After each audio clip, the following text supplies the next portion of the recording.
अन्न, वस्त्र आणि निवारा या माणसाच्या मूलभूत गरजा आणि त्या पूर्ण करण्यासाठी त्याची रोजची धडपड. आजच्या विकसित मानवाचे दैनंदिन राहणीमान हे खूपच बदलत चाललेले आहे. आज चांगल्या आणि प्रशस्त घरांमध्ये माणूस स्थिर होताना आपल्याला दिसत आहे, परंतु या धकाधकीच्या जीवनात तो एका गोष्टीकडे दुर्लक्ष करताना आपल्याला दिसतो आणि ती म्हणजे अन्न. आज सर्रासपणे माणूस जंक फूड किंवा बाहेरील पदार्थांचं सेवन करताना आपल्याला दिसतो. म्हणजे आपणही तेच करतो. नुसतं जंक फूड आणि बाहेरील पदार्थच नव्हे तर आपल्या घरातल्या दैनंदिन वापरात असणाऱ्या पदार्थांमध्येही आपल्याला मोठ्या प्रमाणात भेसळ केलेली आपल्याला आढळते आणि याचा परिणाम आपल्या तब्येतीवर, पर्यायाने संपूर्ण शरीरावर होतो. मुळातच दैनंदिन जीवनामध्ये योग्य आहार असणं हे फारच गरजेचं आहे आणि म्हणूनच याच विषयावर चर्चा करण्यासाठी कर्मकाणीच्या आजच्या भागामध्ये आपण भेटणार आहोत केसरबागच्या माध्यमातून ऑर्गॅनिक फूड घराघरात पोहोचविणाऱ्या वैशाली कंकाल मॅडम यांचं. वैशाली मॅडम, आपलं कर्मकाणीच्या आजच्या भागामध्ये हार्दिक स्वागत. पॉडकास्टला सुरुवात करण्यापूर्वी आपल्याबद्दल काही सांगाल का? येस, मी वैशाली कंकाळ, म्हणजे basically I am from Solapur आणि माझं शिक्षण म्हणाल तर माझं इंजिनिअरिंग झालेलं आहे. मी इलेक्ट्रिकल इंजिनिअरिंग पूर्ण केलं with post graduation in management science आणि मला 15 ते 17 वर्षाचा सोलर पॉवर जनरेशन मधला अनुभव आहे आणि ह्या इतक्या अनुभवानंतर 2020 मध्ये मी केसरबागची स्थापना केली, केसरबाग कॉटेज इंडस्ट्रीजची.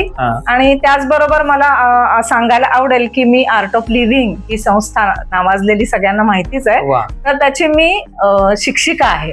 हॅपीनेस प्रोग्रामची मी टीचर आहे आणि ज्यात आम्ही लोकांना how should we stay happy without any reason हे शिकवत असतो. पॉडकास्टला सुरुवात करण्यापूर्वी मला सांगा, इंजिनिअरिंगचं बॅकग्राऊंड असताना सुद्धा मुळातच केसरबाग ही संकल्पना कशी सुचली?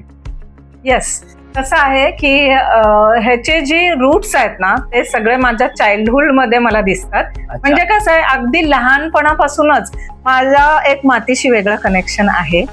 मी लहान असताना माझे आजोबा, आईचे वडील हे ऑर्गॅनिक फार्मर होते. त्यांची खूप छान बागायती शेती होती आणि आमची सुट्टी सुरू झाली की आमचं सुट्टीचं डेस्टिनेशन ठरलेलं असायचं आमचं सगळ्या भावंडाचं, ते म्हणजे आजोबांचं शेत. आणि आम्ही तिकडे मस्तपैकी जाऊन महिना दीड महिना राहायचो पूर्ण सुट्टीभर. आणि मग तिथे गेलो की गुरांच्या गोठ्यात जाणे, त्यानंतर विहीर होती शेतामध्ये, तर त्यात मोठेचं पाणी शेताला कसं देतात हे सगळं ऑब्झर्व करणे. त्यानंतर शेत नांगरताना तिथे मदत करणे तिथल्या गडी माणसांना. त्याचबरोबर आम्ही शेतात जाऊन अगदी ताज्या भाज्या पण खुडून आणायचो, अगदी ताज्या भेंडी, वांगी, मेथी, आणि ते आणून आजीला द्यायचं आणि आजी आम्हाला त्याचा स्वयंपाक करून दुपारच्या जेवणात द्यायची. म्हणजे इतकं ताजं अन्न मी अनुभवलेलं आहे. त्या अन्नाची चव आणि स्वाद अजूनही माझ्या जिभेवर रेंगाळती आहे. तर ते एक कनेक्शन जे होतं निसर्गाशी, आपल्या मातीशी, ऑर्गॅनिक प्रोडक्टशी, तर हे माझं बालपणापासूनच जुळलेलं आहे. आणि तेच मला नंतर एक पॅशन म्हणून मला असं वाटलं की आपण ते लोकांपर्यंत पोहोचवलं पाहिजे. कसं होतं, मी ज्या काळात 10वीची परीक्षा दिली त्या काळात अशी परिस्थिती होती की जरा बरे मार्क असले, चांगले हुशार असलेली मुलं, की इंजिनियर आणि डॉक्टर हे दोनच ऑप्शन्स आम्हाला होते. ओके, आणि त्यातल्या त्यात तर मी जसं सोलापूर मधून लहानाची मोठी झाले तर तिथे पण तर जास्त ऑप्शन ऑब्व्हियसली नव्हते. त्यामुळे 10वीला चांगले मार्क पडले म्हणून मग मी इंजिनिअरिंगला गेले. आता जर मागं वळून बघताना मला असं नक्की वाटतं की त्या काळात जर मला ऑप्शन असता तर मी ऍग्रिकल्चर मध्ये खूप छान मी परफॉर्म करू शकले असते, खूप छान करिअर करू शकले असते. पण नेव्हर माइंड, मी 2020 मध्ये तेच माझं पॅशन पकडून पुढे ऑर्गॅनिक प्रोडक्टचा व्यवसाय सुरू केला आणि केसरबाग कॉटेज इंडस्ट्रीज ही कंपनी मी स्थापन केली. नक्कीच मॅडम, हल्ली आपण पाहतो की सर्रासपणे विविध पदार्थांमध्ये मोठ्या प्रमाणामध्ये भेसळ केली जाते, तर केसरबागच्या माध्यमातून ऑर्गॅनिक प्रोडक्ट्स लोकांच्या घराघरात पोहोचावेत का? नक्कीच. खरं तर मला असं वाटतं की हेल्दी राहणं हे अगदी सोपं आहे. जस्ट आपण जेवण करतो, रोज 3 वेळा आपल्या घरामध्ये स्वयंपाक बनतो, बरोबर आहे. तर तेच जर का आपण वाईजली चूज केलं आपलं अन्न, तर आपलं निम्म काम इथेच होऊन जातं. म्हणूनच आपलं जेवण जर का आपण वाईजली चूज केलं, व्यवस्थित विचारपूर्वक निवडले इन्ग्रेडियंट्स, तर आपण हेल्दी नॅचरली राहू शकतो असं मला वाटतं. आणि आम्ही केसरबाग मधून तोच प्रयत्न करतो आहोत की घराघरामध्ये लेस प्रोसेस्ड आणि प्युअर सात्विक पदार्थ हे पोचले पाहिजेत. ह्याच उद्देशाने मुळात केसरबागची स्थापना झालेली आहे. मॅडम, हल्ली माणसाचं आयुष्य इतकं धकाधकीचं झालेलं आहे की ज्यामध्ये ब्लड प्रेशर असेल किंवा शुगर असेल, बीपी असेल, हार्ट अटॅक असतील, यासारख्या आजारांचं प्रमाण वाढलेलं आहे. म्हणजे इतकं स्ट्रेसफुल माणसाचं आयुष्य झालेलं आहे. तर माणसाच्या वाढलेल्या स्ट्रेसफुल जीवनशैलीमध्ये ऑर्गॅनिक प्रोडक्ट्स कशा पद्धतीनं काम करतात? नक्कीच ह्याचा खूप मोठा यामध्ये रोल आहे. की आता मी जेव्हा बोलते लोकांशी तेव्हा बऱ्याच वेळेस लोकांचा असं मला प्रश्न असतो किंवा असं त्यांचं म्हणणं असतं की वैशाली, आम्ही तर लहानपणापासून हे प्रोडक्ट खातोय, रिफाइंड ऑइलच आम्ही वापरतोय लहानपणापासून, आम्हाला कुठे काय झालंय, आम्ही हेल्दी तरी आहोत. तर माझं त्याच्यावर एकच उत्तर असतं आणि ते म्हणजे स्लो पॉइझनिंग. तर बघा कसं असतं, हे जे आपण पेस्टिसाइड युक्त अन्न खातोय त्याचा आपल्या शरीरावर अगदी हळूहळू नकळत परिणाम होतोय. तुम्ही बघताय आजकाल heart attack, blood pressure, sugar हे भारतामध्ये किती पेशंट वाढलेत. कॅन्सर काही वर्षापूर्वी इतका कॉमन होता का? नव्हता, बरोबर आहे. तर हे जे प्रमाण वाढत चाललंय त्याचा कुठे ना कुठे संबंध आपल्या या पेस्टिसाइड युक्त अन्नाशी नक्कीच जोडला जातो. आपण जे हे अन्न घेतोय तर त्यामधून हे प्रमाण सगळं वाढत चाललेलं आहे. हे सायंटिफिकली ही प्रूव्ह झालेलं आहे. म्हणूनच मी नेहमीच म्हणते की तुम्ही आज जर का ऑर्गॅनिक वरती स्विच झालात तर तुम्हाला लगेच एका रात्रीमध्ये फरक पडणार नाहीये. की तुम्हाला जसं हे स्लो पॉइझनिंगचं काम पेस्टिसाइड युक्त पदार्थांनी हळूहळू होतं, तसंच तुम्हाला ऑर्गॅनिक प्रोडक्ट्स वापरायला सुरुवात केल्यानंतर पण त्याचे रिझल्ट हळूहळू दिसतील, पण दिसतील हे मात्र नक्की. मॅडम, तुम्ही म्हणालात तसं की रिफाइंड ऑइल आणि organic product. So cold press oil म्हणजे नेमकं काय आणि कोल्ड प्रेस ऑइल आणि रिफाइंड ऑइल याच्यामध्ये नेमका फरक काय? येस, तर ह्याचा उत्तर देण्याआधी मी तुम्हाला ना रिफाइंड ऑइल कसं तयार होतं ह्याची प्रोसेस सांगते, म्हणजे ह्याचं निम्म उत्तर तुम्हाला त्यात मिळून जाईल. रिफाइंड ऑइल हे रिफायनरीज मध्ये बनवतात. तर रिफाइंड ऑइल मध्ये ज्याही सीडचं ऑइल काढायचं असतं, तर समजा सोयाबीनचं तेल काढायचं आहे, तर ते सीड्स हाय टेम्परेचरला बॉईल केले जातात. हाय टेम्परेचर म्हणजे किती? जवळजवळ 400 डिग्री पेक्षा जास्त टेम्परेचर असतं. सो आपण विचार करू शकतो की एवढ्या हाय टेम्परेचरला त्या सीड मधलं जे ओरिजिनल न्यूट्रिशन आहे ते कितपत शिल्लक त्यामध्ये राहत असेल. बरं, ही प्रोसेस इथेच थांबत नाही, तर इथून पुढेही अशा 7 ते 8 प्रोसेस आहेत, वेगवेगळ्या प्रोसेसेस आहेत रिफाइंड ऑइल बनवण्याच्या, की ज्यात प्रत्येक स्टेजला हे वेगळ्या प्रकारचं केमिकल त्यात इंट्रोड्यूस केलं जातं. जसं ब्लिचिंग आहे, ब्लांडिंग आहे, स्टीमिंग आहे, या प्रत्येक स्टेजला वेगवेगळ्या प्रकारचं केमिकल त्यामध्ये इंट्रोड्यूस होतं, जे नंतर जे तयार तेल होतं त्यामध्ये आपण इनडायरेक्टली कन्झ्युम करत असतो. बरं, आता या ज्या मोठमोठ्या ब्रँडेड कंपन्या आहेत त्या आपण पाहतो त्यांच्या जाहिराती की हे व्हिटॅमिन ई इनरिच्ड आहे, ओमेगा 3, ओमेगा 6, बरोबर आहे. तर हे काय करतात, हे नंतर आर्टिफिशियल न्यूट्रिशन त्यामध्ये ऍड केलं जातं. पण खरी कहाणी अशी आहे की हे जे न्यूट्रिशन आहे जे आपल्या शरीरामध्ये अगदी हार्डली कन्झ्युम होतं. म्हणून इथे काय आहे, जेव्हा आपण रिफाइंड ब्रँडेड ऑइल वापरतो तेव्हा आपल्याला जस्ट एक मेंटल सॅटिस्फॅक्शन आहे की मी खूप हेल्दी ऑइल खाते, पण प्रत्यक्षात त्याची खरी स्टोरी ही अशी आहे. ठीक आहे. आणि आता फूड प्रेस्ड किंवा कोल्ड प्रेस ऑइल ही आपली एन्शंट मेथड आहे. भारतामध्ये खूप प्राचीन पद्धत आहे ही तेल एक्स्ट्रॅक्ट करण्याची. यामध्ये काय आहे, सिंपल लाकडी घाणं आहे, त्यामध्ये समजा शेंगदाण्याचं तेल काढायचंय, शेंगदाणे टाकले जातात, हळूहळू अगदी 10 ते 12 RPM नी तो घाणा फिरतो. आधी बैल फिरवायचे, आता आपण ते मोटारने फिरवतो, पण प्रोसिजर अगदी सेम आहे. तशीच लो स्पीड वरती ते घाणा फिरत असतो आणि त्यातून जे ऑइल निघतं ते आम्ही गाळून घेतो आणि 48 तासासाठी आम्ही ते सेटल करायला ठेवतो, नॅचरली फिल्टर करायला ठेवतो. आणि जेव्हा त्यातले सेडिमेंट्स खाली सेटल होतात, वरती जे तेल येतं ते बाटलीमध्ये भरून इतकं प्युअर ऑइल आम्ही तुमच्या स्वयंपाकघरापर्यंत पोहोचवतो. आता यामध्ये आपण ह्या सगळ्या प्रोसेस दोन्हीच्या बघूनच आपण समजू शकतो की कुठलं ऑइल हेल्दी आहे. बरोबर आहे. तर त्यामुळे आपण नेहमीच ही एकतर कोल्ड प्रेस ऑइलचे 2 ऍडव्हान्टेज आहेत. हे हीट प्रोसेस नाही आहे, त्याच्यामुळे त्यातले ओरिजिनल न्यूट्रिशन तुम्हाला मिळतात, आणि दुसरं महत्वाचं म्हणजे हे केमिकल ट्रीटेड नाहीये. तर त्यामुळे आपण सगळ्यांनी खरंच कोल्ड प्रेस ऑइल वरती स्विच व्हायला पाहिजे. नक्कीच मॅडम, म्हणजे कोल्ड्प्रेस ऑइल हे रोजच्या वापरामध्ये आलंच पाहिजे, परंतु ऑइल चूज करताना नेमक्या कोणत्या गोष्टी लक्षात घेतल्या पाहिजेत आणि कोणती काळजी घेतली पाहिजे? खरंच प्रशांत, हा खूप महत्वाचा प्रश्न तुम्ही विचारलेला आहे. ऑइल घेताना बघा, आपण नॉर्मली काय करतो, ऑइल सवयीने घेतो, बरोबर आहे. माझ्या घरामध्ये हेच ऑइल वापरत गेलेलं आहे, माझी आई हेच वापरते, माझे सासू हेच वापरते, म्हणून आपण सवयीने ऑइल वापरत असतो बऱ्याच वेळेला. फारसा विचार करत नाही आपण ऑइल घेताना. पण ऑइल घेताना काय बघितलं पाहिजे, तर सगळ्यात पहिलं त्याचं पाठीमागे जे न्यूट्रिशन लेबल दिलेलं असतं ते बघितलं पाहिजे. आता ऑइल म्हणजे काय असतं, oil is nothing but fat, बरोबर. ऑइल मध्ये फॅट असतात, फक्त आणि फक्त फॅट. पण फॅट दोन प्रकारचे असतात, एक सॅच्युरेटेड आणि दुसरे अनसॅच्युरेटेड. सॅच्युरेटेड किंवा ट्रान्स फॅट हे अनहेल्दी फॅट म्हटलं जातं ह्याला, आणि अनसॅच्युरेटेड फॅट्स हे हेल्दी असतात. त्यात अनसॅच्युरेटेड मध्ये परत पॉली अनसॅच्युरेटेड आणि मोनो अनसॅच्युरेटेड असे दोन प्रकार आहेत.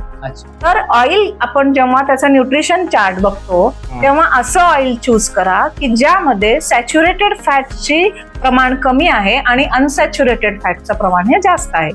इव्हन वर्ल्ड हेल्थ ऑर्गनायझेशननीही सांगितलेलं आहे की असं हेल्दी ऑइल त्याला म्हणतात की ज्यामध्ये ट्रान्स फॅट्स किंवा सॅच्युरेटेड फॅट्स हे 20% पेक्षा जास्त असले नाही पाहिजेत. आणि जर का तुम्ही बघाल कोल्ड्प्रेस ऑइल, सगळे कोल्ड्प्रेस ऑइल यामध्ये तुम्हाला हे प्रपोर्शन बरोबर मिळेल की यामध्ये अनसॅच्युरेटेड फॅट्स हे खूप जास्त प्रमाणात असतात, वेअर ॲज रिफाइंड ऑइल मध्ये उलट असतं.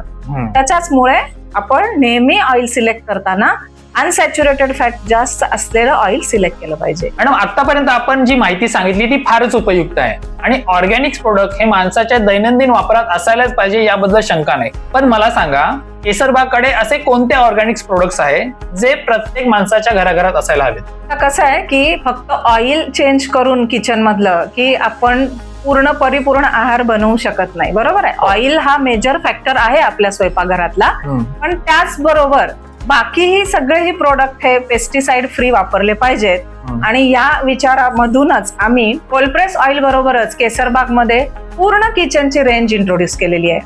म्हणजे किचन मध्ये लागणारे A to Z प्रोडक्ट्स, अगदी तेलाच्या फोडणीसाठी लागणाऱ्या तेलापासून त्याच्या लागणाऱ्या मोहरीपर्यंत, पिठापासून मिठापर्यंत ही पूर्ण रेंज आम्ही केसरबागच्या अंडर इंट्रोड्यूस केलेली आहे.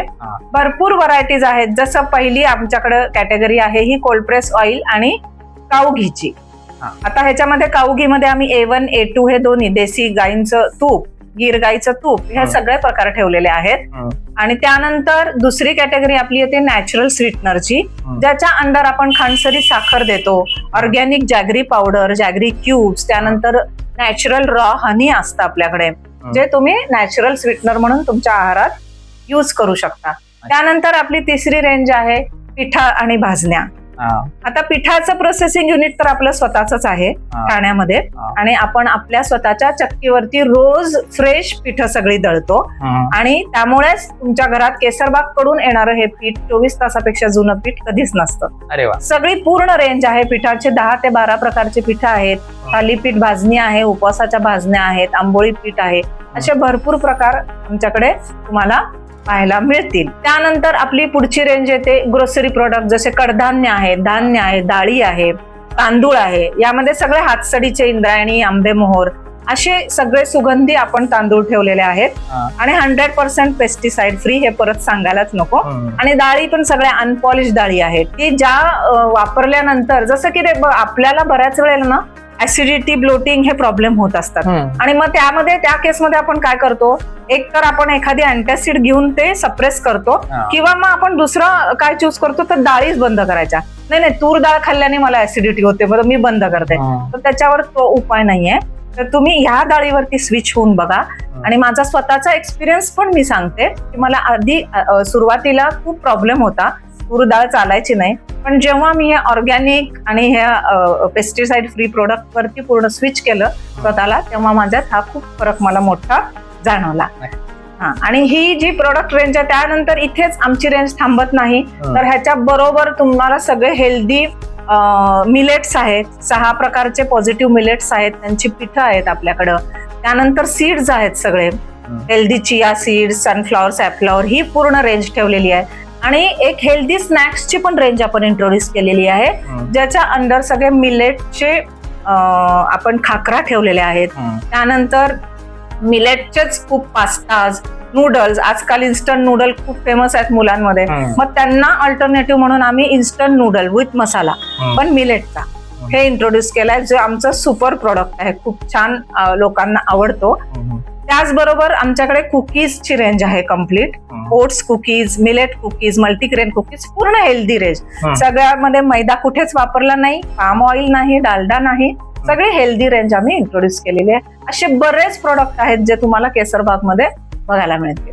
मॅडम, बऱ्याचदा आपण असं पाहतो की लोकांना ऑर्गॅनिक प्रोडक्ट याबद्दल माहिती असतं, परंतु ते त्याकडे दुर्लक्ष करतात. तर याचं नेमकं कारण काय असू शकतं? म्हणजे त्यांना या प्रॉडक्ट बद्दल काही गैरसमज असू शकतात की इतर काही आणखी कारण आहेत त्याची? हो, नक्कीच. याच्यामध्ये माझं असं ऑब्झर्वेशन आहे की ह्याच्यामध्ये 1-2 मला मुख्य कारण आढळतात. एक तर इझी अवेलेबिलिटी, बाजारात जे रेग्युलर प्रोडक्ट मिळतात तर इझिली अवेलेबिलिटी असते त्याची, तुम्ही अगदी ऑर्डर टाकून पटकन मागू शकता घरात. आणि दुसरी गोष्ट प्राइस, महत्वाची गोष्ट म्हणजे प्राइसिंग. आता ऑर्गॅनिक प्रोडक्ट्स हे नक्कीच रेग्युलर प्रोडक्ट्स पेक्षा महाग असतात, ठीक आहे, पण ते का महाग असतात ह्याचा जर का आपण थोडासा खोलात जाऊन विचार केला की आपल्याला ते पटतं त्याचं कारण. जर आता मी एक्झाम्पल सांगते, आपण ग्राउंडनट ऑइल, कोल्ड-प्रेस ग्राउंडनट ऑइलचं एक्झाम्पल घेऊया. आता कोल्ड-प्रेस ग्राउंडनट ऑइल जेव्हा 1 लिटर मला बनवायचं असतं तेव्हा मला कमीत कमी 2.5 किलो शेंगदाणे मला माझ्या घाणीमध्ये टाकायला लागतात. 2.5 किलो शेंगदाण्याचं मी 1 किलो तेल बनवते. आता आपल्याला सगळ्यांना माहिती आहे की शेंगदाणे बाजारात कसे किलो असतात, त्यावरून आपण अंदाज करू शकतो की 1 लिटर तेल येण्यासाठी मला रॉ मटेरियल किती लागतं. मग बाकीचे खर्च आले, इलेक्ट्रिसिटी आली, लेबर आलं, मेंटेनन्स चार्जेस आले, प्रॉफिट मार्जिन आलं, हे सगळं बघता जर का आपल्याला कुणी स्वस्तात कोल्ड-प्रेस ऑइल म्हणून जर का शेंगदाण्याचं तेल देत असेल मार्केटमध्ये, तर आपण विचार करण्यासारखी गोष्ट ही की हे कसं काय पॉसिबल आहे. तिथेच मग क्वालिटीशी कॉम्प्रोमाइज केल्याशिवाय हे पॉसिबलच नाहीये. त्याच्यामुळे बऱ्याच वेळा असं होतं की आपण प्राइसिंग जास्त काय आहे ह्याचं समजावून घेतलं तर आपल्याला ते पटतं. आणि दुसरी सगळ्यात महत्वाची गोष्ट अशी आहे की जेव्हा आपण या ऑइलवरती स्विच करतो तेव्हा हे ऑइल डेन्सिटी खूप जास्त असते ह्या ऑइलची. रिफाइंड ऑइल जसं पातळ असतं तसं ह्याची डेन्सिटी जास्त असते, त्याच्यामुळे हे ऑइल कमी प्रमाणात लागतं. म्हणजे फॉर एक्झाम्पल एखाद्या फॅमिलीला जर 5 लिटर रिफाइंड ऑइल लागत असेल महिन्याचं, तर जेव्हा ते कोल्ड-प्रेस ऑइलवर स्विच होतात तेव्हा मॅक्सिमम 3.5 लिटर त्यांना पुरतं, कारण हे प्रमाण मुळातच ह्याचा खूप कमी प्रमाणात वापर होतो घरामध्ये हे आल्यानंतर. त्याच्यामुळे तिथे पण आपलं सेव्हिंग होतं. त्याच्यामुळे हे मला असं वाटतं हा कन्सेप्ट आपण थोडा बाजूला काढून नव्याने जर विचार केला तर आपल्या मंथली जे काय आपलं ग्रोसरीचं बजेट आहे त्याच्यावर फारसा फरक पडत नाही, असं माझं ऑब्झर्वेशन आहे. मॅडम, आतापर्यंतच्या एकंदरीत चर्चेतून ऑर्गॅनिक प्रोडक्ट्स आणि त्याच्याबद्दलची माहिती यावर आपण चर्चा केली. आता आपण कर्मकांडीच्या मूळ प्रवाहाकडे वळूयात. एकंदरीत केसरबागच्या माध्यमातून ऑर्गॅनिक प्रोडक्ट्स तयार करताना आणि ते लोकांपर्यंत पोहोचवताना काही चॅलेंजेस येतात? हो, भरपूर चॅलेंजेस आले आणि येत आहेत. खरं तर आता यामध्ये सगळ्यात पहिलं तर यामध्ये खूप साधा पेशन्स ठेवायला लागतो. म्हणजे कसं, आपण प्रोडक्ट जेव्हा इंट्रोड्यूस करतो आणि बाजारामध्ये आपण सेल सुरुवात करतो, त्यानंतर ते लोकांच्या घरापर्यंत पोहोचून त्यांना आवडून त्यांच्या रिपीट ऑर्डर्स येईपर्यंत खूप पेशंट ठेवाल, ठीक आहे. पेशंटली जर आपण घेतलं तर आपण यामध्ये सस्टेन होऊ शकतो. हे एक खरं तर चॅलेंज आहे. म्हणजे आम्ही सुरुवातीलाच की प्रॉफिटचा विचार न करता मॅक्झिमम घरामध्ये आमचे प्रोडक्ट कसे पोहोचतील यावरच फोकस केलेला आहे. आणि दुसरी महत्वाची गोष्ट म्हणजे अवेअरनेस क्रिएट करणं, हे यामध्ये एक खूप मोठा टास्क आहे असं मला वाटतं. आणि अगदी सुरुवातीपासूनच आम्ही याच्यावर काम करतोय आणि करत आहोत. अगदी आत्ताही मी असे माझे बरेच अवेअरनेस व्हिडिओज आमच्या इन्स्टाच्या पेजवर केसरबागच्या तुम्हाला बघायला मिळतील. त्यानंतर तिसरं यामध्ये मला असं चॅलेंज जे वाटतं ते म्हणजे शेल्फ लाईफ. या प्रोडक्टचं शेल्फ लाईफ खूप कमी असतं, त्यामुळे आम्हाला वेअरहाऊसला हे जेव्हा आम्ही प्रोडक्ट स्टोअर करतो आमच्या, तेव्हा खूप सारे चॅलेंजेस ना आम्हाला फेस करायला लागतात. जसं डाळी असतात, तांदूळ असतं, अगदी 8-10 दिवस जरी शेल्फवर राहिले असेच की त्यामध्ये किडे व्हायला सुरुवात होतात. आणि असं एखादं प्रोडक्ट जरी समजा नजर चुकीने आमच्या लोकांच्या पर्यंत पोहोचलं तर मग आम्हाला तिकडून ते फीडबॅक येतात, मग ते एक्सचेंज करणं वगैरे. तर हे खूप टास्क आहे, ही मोठी, हे खूप मोठं चॅलेंज आहे ऑर्गॅनिक प्रोडक्ट्स आम्हाला डिस्ट्रीब्यूट करण्यामधलं. त्यानंतर एक सगळ्यात महत्वाचं असं मला ह्याच्यामध्ये एक चॅलेंज वाटतं, ते म्हणजे कॉम्पिटिशन विथ बिग ब्रँड्स. आता कसं आहे की खूप मोठमोठे ब्रँड्स पण ऑर्गॅनिक प्रोडक्ट्स मध्ये उतरलेले आहेत. आणि मग त्यामध्ये माझ्या असंच लास्ट वीक मध्येच माझ्या एका मैत्रिणीशी बोलणं चाललं होतं. तर ती मला म्हणत होती, वैशाली, की आता हे कसं तुम्ही सस्टेन करणार तुमच्या कंपनीज, कारण इतके मोठे ब्रँड आहेत, त्यांचे एवढे मार्केटिंग त्यांचे बजेट असतात, ते खूप लोकांपर्यंत पोहोचतील, मग तुम्ही त्या केसमध्ये कशी हँडल करणार ही सिच्युएशन. तर मी त्याला एकच उत्तर दिलं की आमची जी शॉर्ट सप्लाय चेन आणि शॉर्ट डिस्ट्रीब्युशन चेन आहे, हे आमचा खूप मोठा प्लस पॉइंट आहे. बरोबर. बघा, तुम्ही जितका मोठा ब्रँड असतो ना, तेवढी त्यांची बॅक एंडची जी सप्लाय चेन असते ती खूप मोठी असते, आणि तशीच त्यांची पुढे डिस्ट्रीब्युशन चेन पण खूप मोठी असते. त्यामुळेच आज मी तुम्हाला माझ्या कडे प्रोसेस झालेलं जे पीठ आहे ते मी 24 तासाच्या आत तुमच्या किचन मध्ये पोहोचवते. एवढा ताजं किंवा कुठलेच प्रोडक्ट ते ब्रँडेड कंपन्या तुम्हाला पोहोचू शकणार नाहीत, याची मला गॅरंटी आहे. आणि तोच माझा कॉन्फिडन्स आहे आणि माझा प्लस पॉइंट पण आहे. आणि म्हणूनच जरी माझी वेबसाईट असली, आम्ही पॅन इंडिया सर्व्हिस देत असलो, तरी माझा नेहमी हा फोकस लोकल असेल. लोकल मार्केट, लोकल एरिया, जवळच्या लोकांना जास्तीत जास्त कसं मला पोहोचवता येईल माझा माल, ह्याच्यावर मी नेहमीच फोकस करत असते. मॅडम, पुढचा प्रश्न असा आहे की केसरबाग ऑर्गॅनिक प्रोडक्ट कशा पद्धतीने तयार करतं, आणि ते तयार करण्यासाठी त्यांचं काही शेतकऱ्यांसोबत काम करावं लागतं. आता कसं आहे की एक शेतकरी हा साधारणपणे एकाच प्रकारचं पीक घेत असतो, 1 किंवा 2 प्रकारचे पिकं. तर आता त्यामुळेच आम्हाला जेव्हा हे 50 ते 60 वेगवेगळ्या प्रकारचे प्रोडक्ट्स इंट्रोड्यूस करायचे असतात किंवा सप्लाय करायचे असतात, तर तेव्हा आम्हाला 50 वेगवेगळ्या शेतकऱ्यांबरोबर आम्ही ऍट अ टाइम काम करू शकत नाही. बरोबर. म्हणून आजकाल काय केलेलं आहे, असे ऑर्गॅनिक फार्मिंग करणारे अनेक वेगवेगळे शेतकरी एकत्र येऊन त्यांच्या काही संस्था स्थापन झालेल्या आहेत, आणि अशा संस्थांबरोबर आम्ही काम करतो, आम्ही जोडले गेलेले आहोत. ठीक आहे, तिथून आमचे सगळे प्रोडक्ट्स आम्ही सोर्सिंग करतो. जसं फॉर एक्झाम्पल आता तूप आमचं जे येतं, तर ते डायरेक्ट गोशाळेशी आमचं टायअप आहे. गोशाळेमधून आमचं तूप इकडे आम्ही पॅकिंग आणि हे सगळं आमच्याकडे होतं. आता इथे या ठिकाणी वेळोवेळी जायचं, त्यांचे प्रोसेसेस चेक करणं, हे मी काम करत असते. अगदी रेग्युलर माझ्या व्हिजिट्स असतात. त्यामुळेच केसरबाग कडून येणारं तुमच्या किचनमध्ये हे प्रोडक्ट हे सगळ्यात प्युअर आणि बेस्टच असणार, ह्याची गॅरंटी नेहमीच तिथे तुम्ही बाळगली पाहिजे. मॅडम, गेल्या इतक्या वर्षांपासून आपल्यासोबत जोडला गेलेला ग्राहक केसरबाग सोबत अजूनही आहे, तर केसरबागचं इथून पुढचं विजन काय आहे? केसरबागला एकतर असं करायचं आहे की आम्हाला खूप मोठे अजून बरेचसे प्रोडक्ट रेंज मोठी विस्तारित करायची आहे, आणि अजून जास्तीत जास्त लोकांपर्यंत ते प्रोडक्ट पोहोचवायचे आहेत. आणि मला असं वाटतं की फक्त भारतातीलच नाही, तर भारताबाहेरील किचन मध्ये सुद्धा केसरबागचे प्रोडक्ट पोहोचवले पाहिजेत, आणि त्या दृष्टीने काम चालू आहे आमचं. त्याचबरोबर केसरबागचं ठाण्यामध्ये कमीत कमी अजून 5 ब्रांचेस विस्तारित करायचं माझा विजन आहे. त्याचबरोबर ठाण्याच्या बाहेर आम्ही फ्रँचायझीची नेमणूक करणार आहोत. त्या भागात आमचे फ्रँचायझी जोडले जातील आमच्या बरोबर.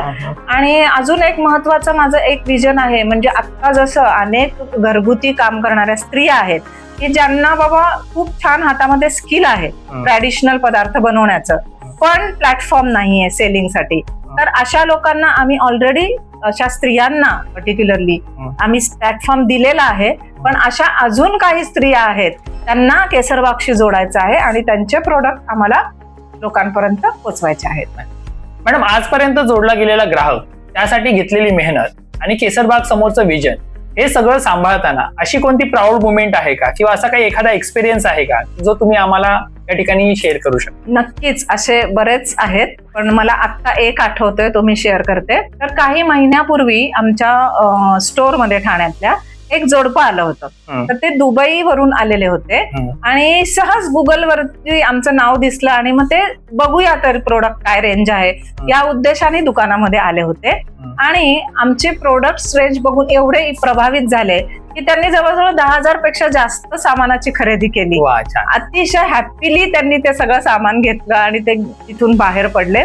आणि एवढंच नाही तर त्यांनी मला विचारलं की तुम्हाला दुबईमध्ये केसरबागची फ्रँचायझी देण्यामध्ये इंटरेस्ट आहे का. वा. तर असे अनुभव खूप मनाला आनंद देऊन जातात. नक्कीच. आणि त्याचबरोबर बरेचसे आमचे असे ग्राहक आहेत की जे आम्हाला शेअर करत असतात की तुमचे प्रोडक्ट सुरू करण्याआधी आमचे काही ब्लड रिपोर्ट्स मध्ये कोलेस्ट्रॉल वगैरे सो फिगर्स सांगतात. पण जेव्हा आम्ही स्विच झालो तुमच्या प्रोडक्टवर आणि आता ते कसे इम्प्रूव्ह झालेत हे बरेच जण शेअर करत असतात.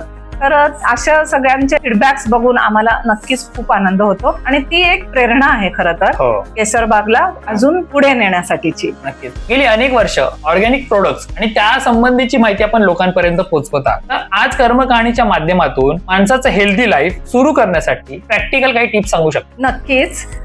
खरं तर निरोगी राहणं हे खूप सोपं आहे. फक्त आपली जी दिनचर्या असते ना ती निसर्गाशी आपण जर सिंक केली तर खूप सगळ्या गोष्टी खूप सोप्या असतात. म्हणजे यामध्ये आरोग्यदायी आहाराबरोबरच वेळेवर झोपणे, वेळेवर उठणे आणि वेळेवर आपलं जीवन पूर्ण करणे या सगळ्याच गोष्टी आल्या. म्हणजे बघा आता अगदी सात्विक आहार घेताय आणि रात्री 11-11:30 वाजता जेवताय तर तुम्हाला जेवढा लाभ झाला पाहिजे त्या अन्नाचा तेवढा होणार नाही. त्याच्यामुळे दिनचर्या ही सात्विक फॉलो करणे ही खूप महत्वाची गोष्ट ह्याच्यामध्ये मी सगळ्या ग्राहकांना का व्ह्युअर्स आहेत त्यांना सांगू इच्छिते. आणि दुसरी सगळ्यात महत्वाची गोष्ट काय आहे की ज्यांच्याकडूनही तुम्ही तुमचे ऑर्गॅनिक ग्रोसरी सोर्सिंग करताय की त्यांच्याशी एकदा बोलून आपण खात्री करून घ्या की सोर्सिंग काय आहे त्यांचं, ते कसे तयार करतायत, कुठून सोर्सिंग करतायत आणि एकदा खात्री पटल्यानंतर तुम्ही तिथून ग्रोसरीज घ्यायला सुरुवात करा. आणि तिसरी महत्वाची गोष्ट आहे कन्सिस्टंटली की 1 महिनाभर मी ह्यावरती स्विच झाले आणि नंतर परत ओरिजिनल मी रिफाइंड ऑइल वापरलं तर त्याच्यामध्ये काय फायदा नाही होणार. कन्सिस्टंटली तुम्ही ही चालू ठेवा. चांगला योग्य आहार इन्ग्रेडियंट्स निवडणं नक्कीच फायदा होईल आणि आरोग्यातली सुधारणा तुम्ही स्वतः बघा. पण कर्मकहाणीच्या प्लॅटफॉर्मवर आपण वेगवेगळ्या व्यावसायिकांशी गप्पा मारत असतो. आज केसरबागच्या माध्यमातून ऑर्गॅनिक्स प्रोडक्ट्स या विषयाबद्दल माहिती घेताना फारच मजा आली आणि ते ऑर्गॅनिक्स प्रोडक्ट माणसाच्या आयुष्यामध्ये त्याच्या तब्येतीसाठी किती महत्वाचे असतात हे फारच चांगल्या पद्धतीने आपण सांगितलं. या निमित्ताने बिझनेस सुरू करण्यासाठी किंवा एखाद्याने नव्याने स्टार्टअप करणाऱ्यांसाठी आपलं काय मत?